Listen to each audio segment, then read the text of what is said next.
সকাল 6:15তেই আমি এক থালা সবজি কেটে নিয়েছি। দেখো তো কি মনে হচ্ছে তোমাদের যে কেন সকাল সকাল এগুলো কেটে নিয়েছি? কি বানাবো বলো? হ্যাঁ, আজকে বানাবো সকালের জলখাবার ম্যাগি, আর ঘরে ছিল 2 প্যাকেট চাউমিন, সব মিশিয়ে টিশিয়ে একসাথেই করব। কারণ চাউমিনের পরিমাণটা কম ছিল। আর এখানে দেখো সমস্ত কেটে রাখা সবজিগুলো এক এক করে আমি তেলে ছেড়ে দিচ্ছি। আর প্রথমেই একটু ডিম ভুজি করে তুলে রেখেছি, কারণ না আনলে আমি একদম ভুলে যাই এটা। যেদিনই ম্যাগি করি পরে দেখা যায় যে হে আমি তো ডিম দিইনি। তারপর যাই হোক সমস্ত ভাজা টাজা হয়ে যাবার একটু কাঁচা লঙ্কা কুচি আর সেদ্ধ করে রাখা একটু ম্যাগি আর চাউমিন যেটা সেটা দিয়ে নেড়ে চেড়ে এখন ডিম ভুজিটাও দিয়ে নামিয়ে নিলাম। আসলে 7টার মধ্যেই বর বেরিয়ে যাবে আজকে কাজে। ভালো হয়েছে? দারুণ। যাকে আজকে কাজটা ভালো মতো মিটলেই হলো, এটা নিয়ে চিন্তা। এই এক একটা পরীক্ষা আছে আর ঝামেলার শেষ নেই, টেনশন সব থেকে।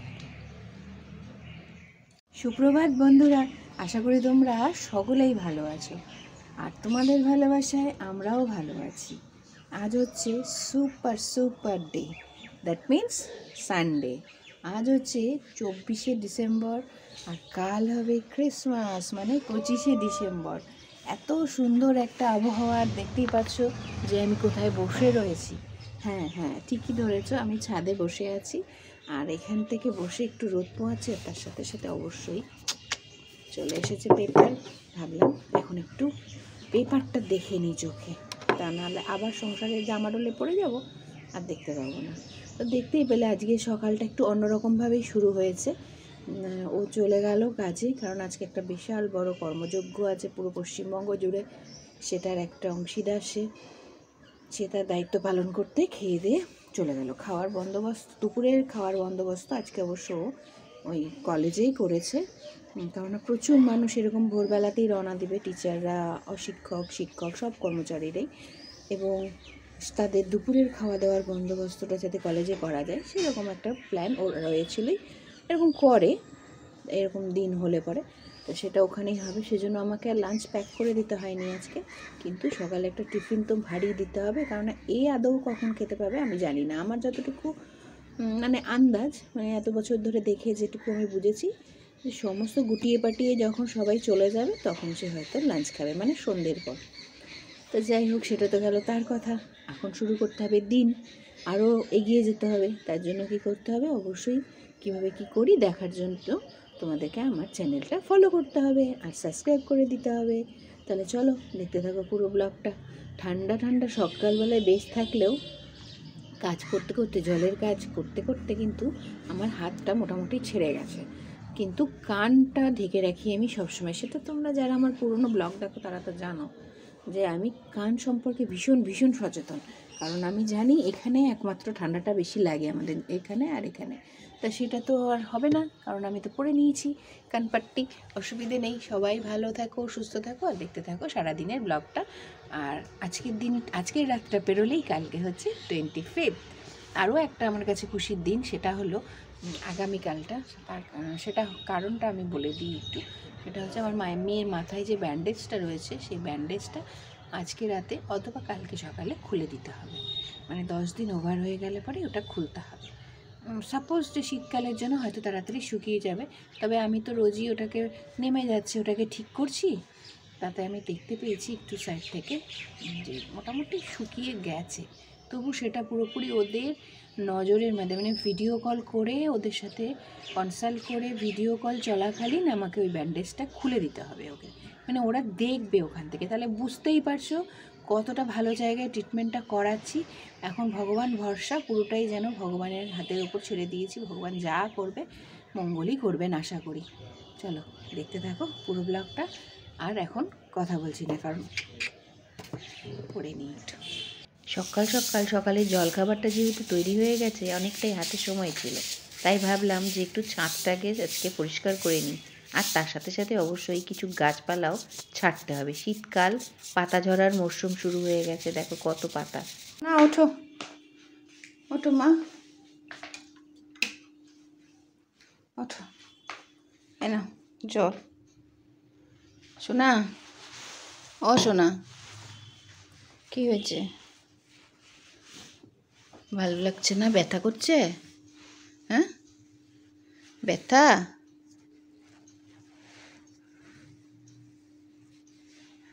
শোনা রে, ওঠো মা, ওঠো, অনেক বেলা হয়েছে বাবা, ওঠো।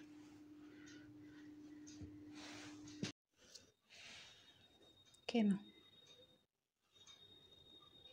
কি অবস্থা? ঘুম থেকে উঠেই খালি পেটে একটা ওষুধ, আসলে এতগুলো ব্যথার ওষুধ, শুকানোর ওষুধ, অ্যান্টিবায়োটিক। Good morning.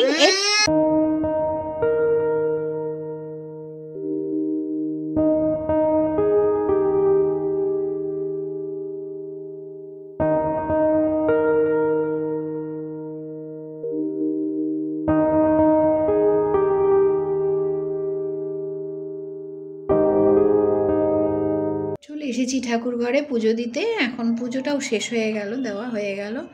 এক বান্ধবী ফোন করেছিল, মনটা অনেকটাই হালকা হয়ে গেল বান্ধবীর সাথে কথা বলতে গিয়ে।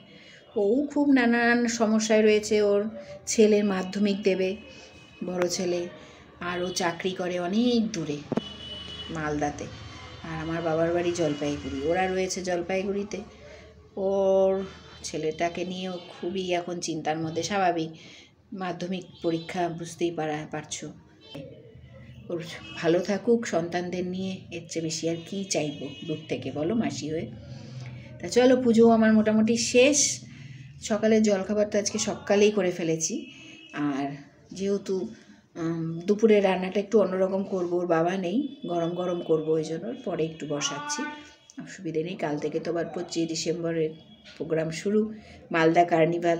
তা চলো দেখতে থাকো পুরো ব্লগটা, আরও অনেক কিছুই তোমাদের জানানোর আছে। নে মা, ব্রেকফাস্ট।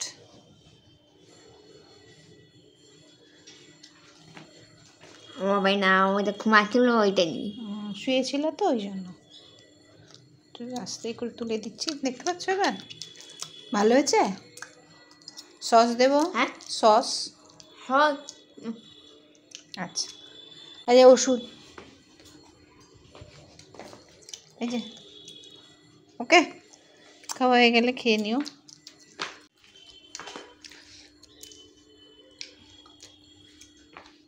চালা এসছে, মাছ নেব। ওনার কাছ থেকে চোখ বন্ধ করে মাছ কিনে নেওয়া যায়, মানে মাছকে দেখতেও হয় না, এতটাই বিশ্বাসী উনি। বাড়ির ওপর থেকে মাছ নিলে বেসিক্যালি আমি ওনার কাছ থেকেই নিই। বারবার করেই দেখো চা নিয়ে বা কফি নিয়ে বসছি। সকালে জলখাবার খেলাম, খেয়ে নিয়ে ভাবলাম না, ঠান্ডাটা কিছুতেই যাচ্ছে না, আর এই যে সকাল সকাল আজকে স্নান করে ফেলেছি, তাতে কিন্তু অনেকটা সুবিধা হয়েছে। তাতে মনে হচ্ছে কালকে না অত ঠান্ডায় পরে আমার একদম স্নানই করতে ইচ্ছা করছিল না। আজকে কিন্তু শীতটা অনেকটাই কম লাগছে, দেখতেই পাচ্ছ সোয়েটার ফোয়েটার পরা নেই আমি। আর তাছাড়াও অবশ্য ছাদে প্রচুর কাজ করলাম, ওই ছাদটা ভালো করে ঝাড়লাম, গাছ টাছগুলো ঠিকঠাক করলাম, আরও যে কটা বাকি ছিল সেগুলো করাতেও একটু গরম লেগে গেছিলো। আর আজকে ঠান্ডাটা ঠান্ডা মানে কালকে যেটা সূর্য না উঠেই ঠান্ডা দিয়েছে, আজকে সূর্য উঠে যেন তার থেকে বেশি ঠান্ডা লাগছে। আর এখানে পা দুটো জড়ো সড়ো করে বসে আছি, তবুও কম্বল আজকে নেব না বসলেও। এখন চাটা শেষ করি, গরম গরম একটু দুধ চা করে নিয়েছি, মাকে করে দিলাম লাল চা, আর নিজের জন্য নিলাম একটু দুধ চা। কফি নিলেও ভালো হতো, কিন্তু কফিটা না আমি সবসময় খাই না।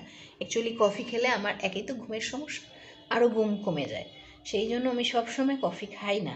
মানে যখন সবাই কফি খায় তখনই একমাত্র আমি নিজের জন্যও একটু করি, বা অনেক সময় সেটুকুও করি না, চাই খেয়ে বেশিটা কাটানোর চেষ্টা করি শীতকালে। গরমকালে তো কফির কোনো প্রশ্নই নেই। তা চলো, এখন না দুপুরের রান্না বাকি। আজকে দুপুরের যে রান্নাটা হবে সেটা হবে একটা স্পেশাল রান্না।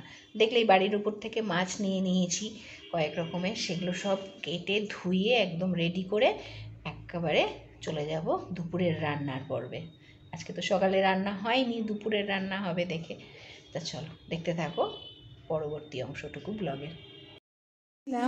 যে এই বলে না হরেক মাল কিনতে, এই দেখো চলো দেখাই উপরে গিয়ে যে কী কী কিনলাম তোমাদেরকে। মেয়েদের কিন্তু এটা একটা বড্ড বাজে নেশা, লাগবে একটা কিনবে 10টা। চলো দেখাই আগে। এটা একটা কিনলাম, এই সোফায় বসলে পরে এই জায়গায় একটু পায়ের নিচে দেওয়ার জন্য, বেশ নরম, খুবই কম দাম, 30 টাকা করে। আর এই যে কুলো, এখন তো কুলো পাওয়া মুশকিল, এটা ফুটো করে ঝুলিয়েও রাখা যাবে। এই দেখো এখানে ফুটো করার জায়গা আছে, ওরা ফুটো করে না, এগুলো প্রয়োজনে আপনি ফুটো করে ঝুলিয়ে রাখবেন। এই হচ্ছে কুলো। শীতকাল পড়াতেই বিভিন্ন সবজির আনাগোনা শুরু হয়ে গেছে আমাদের সকলের বাড়িতে। তার মধ্যে একটা স্পেশাল সবজি হচ্ছে পেঁয়াজকলি, যেটা অবশ্য বাঙালি বাড়িতে পেঁয়াজের আঁটি বলেই মানা হয়, যার জন্য নিরামিষের দিন এটাকে খাওয়া হয় না। তাই আজকে আমি যেহেতু চুনো মাছ নিয়েছি, সেটা দিয়েই বানিয়ে নেব পেঁয়াজকলি, আলু, টমেটো সব কিছু দিয়ে একটা চচ্চড়ি মাছ। প্রথমেই একটু তেলের মধ্যে হলুদ দিয়ে দিলাম, তাতে মাছ কিন্তু ফুটে গায়ে আসে না। আর তারপরে সব মাছগুলো ভালো করে এপিট ওপিট ভেজে নিয়ে কালো জিরে, পেঁয়াজ আর টমেটো একসাথে কড়াইতে নেড়ে নিলাম। তারপরে এক এক করে দিয়ে দিলাম পেঁয়াজকলি এবং যে আলুটা কেটে রেখেছিলাম সেটা। খানিকটা আরও ভাজা ভাজা হয়ে উঠলে ভেজে রাখা মাছগুলো দিয়ে ভালো করে নাড়াচাড়া করে তৈরি করে ফেললাম চুনো মাছের চচ্চড়ি। কাটার জন্য মেয়ে যেহেতু চুনো মাছ খাবে না, তাই ওর জন্য এই মাছটা একটু ভেজে নিলাম। ওটাকে কি বলে বলতো? ওটাকে বলে কুলো। ও চলো খেতে দিয়ে দিয়ে, যে গরম গরম আলু, পেঁয়াজকলি, টমেটো সব দিয়ে ছোটো মাছের চচ্চড়ি, স্যালাড, কী বলে এটাকে, না বাঁচা মাছ সবই করেছি। মেয়ে তো খাবে না ছোটো মাছের চচ্চড়ি, তাই ওকে আগে গরম গরম ভাত আর এই মাছের চচ্চড়ি যে ঝোল আর ডাল আছে একটু, সেটা দিয়ে খেতে দিই। হ্যাঁ তুমি খাও, একটুখানি চচ্চড়ি দেই মা, একটু মাছ দেবো না, খালি চচ্চড়ি দেবো। তরকারিটা খাও, মাছটা তুমি আমাকে বা ঠাম্মাকে পুরি তুলে দিয়ে দিও, একটু খাও এটা দিয়ে ভাত। আচ্ছা ফিশটা খেও না, ফিশটা আমাকে দিয়ে দাও, নাও মাখো, সুন্দর করে মাখো। এখানে দিয়ে দিয়েছি, এটাকে নিয়ে নাও। পেঁয়াজকলি খেতে হয় মা, সবজি সব সবজি খেতে হয়। আচ্ছা ফিশ খেও না, ফিশ আমি নিয়ে নিচ্ছি। এই যে দেখো আমি সব ছোটো মাছ নিয়ে নিচ্ছি, লাগবে না গলায় কাটা, এত ভয় পাও কেন? আমি নিয়ে নিচ্ছি। হ্যাঁ নিচ্ছি। আচ্ছা দিয়ে দাও তুমি, এখানে রাখো, মাখো ওটা দিয়ে মাখো, তো সব দিয়ে মাখো একবারে, নাও সুন্দর করে মাখো। আচ্ছা ফিশ খেতে হবে না, কাটাল তুমি এই মাছই খাও। স্যালাড দিই, অল্প স্যালাড নাও, না করো না, অল্প স্যালাড নাও। বসে বললাম শীতের দুপুরে এরকম ধোঁয়া ওঠা ভাত আমি একমাত্র রবিবারে আমি বা মা আমরা খেতে পারি, বলো মা, তাই না? আমরা ধোঁয়া ওঠা ভাত একমাত্র ছুটির দিন ছাড়া পারি না, কারণ সকালে ওর বাবা যায় যখন, তখনই একবারে দুপুরের ভাত করে নিই। তো এরকম ধোঁয়া ওঠা ভাত থাকলে পরে এইরকম একখানা জিনিস না থাকলে হয় কি বলো তো, বুঝতেই পারছো, ধনে পাতার চাটনি, এইটা দিয়েই প্রথম ভাত। আহা শীতের দুপুরে দারুণ। চলো এটা দিয়ে আজকে দুপুরের গরম গরম ভাত খাই শীতের দুপুরের। আর যারা পরীক্ষা দিচ্ছে হলে বসে এখন, তাদের সকলকে জানাই অনেক অনেক শুভকামনা। আগামী দিন তাদের খুব ভালো হোক। যা অবস্থা চারিদিকে চাকরি বাকরির, তা চলো তারাও যাতে এরকম গরম গরম ভাত বাড়ি গিয়ে খেতে পারে। সবাই সুস্থ মতন বাড়ি ফিরে যাক পরীক্ষার শেষে। খেয়ে নিই ধনে পাতা বাটা দিয়ে। আর এই যে চুনো মাছের চচ্চড়ি, মানে এত ভালো লাগে, এটা ময়া মাছ বা মৌরলা মাছও বলো অনেকে। পেঁয়াজকলি, আলু, টমেটো, কাঁচা লঙ্কা, এই দিয়ে কোনো মশলা নেই, কিন্তু একটা ফোঁটাও মশলা নেই, মশলা ছাড়া এত সুন্দর শীতের সবজি দিয়ে চুনো মাছের চচ্চড়ি, এটা তো দারুণ লাগবে খেতে। সাথে আমার ফেভারিট চাটনি, স্যালাড সবই রয়েছে। আমি নেইনি, আরও একখানা সবজি ছিল, সেটা আর আমি নিইনি। চলো খেয়ে নিই। চলে এলাম অনেকটাই রাতে তোমাদের সাথে আবার একটু কথা বলতে। এখন ভাবলাম তোমাদের সকলকে দেখাই আজকে সারাদিন মেয়ে যে ড্রয়িংটা করেছে, সেটা খুব সুন্দর একটা চকলেট ড্রয়িং করেছে। দেখো, দেখেই বুঝতে পারছো তোমরা কি এটা এঁকেছে, ডেয়ারি মিল্ক। আর তোমাদের সকলকে এখানেই জানাচ্ছি শুভরাত্রি, সকলে ভালো থেকো, সুস্থ থেকো। দেখা হচ্ছে নতুন আরেকটি সকালে নতুন আরেকটি ব্লগে তোমাদের সাথে।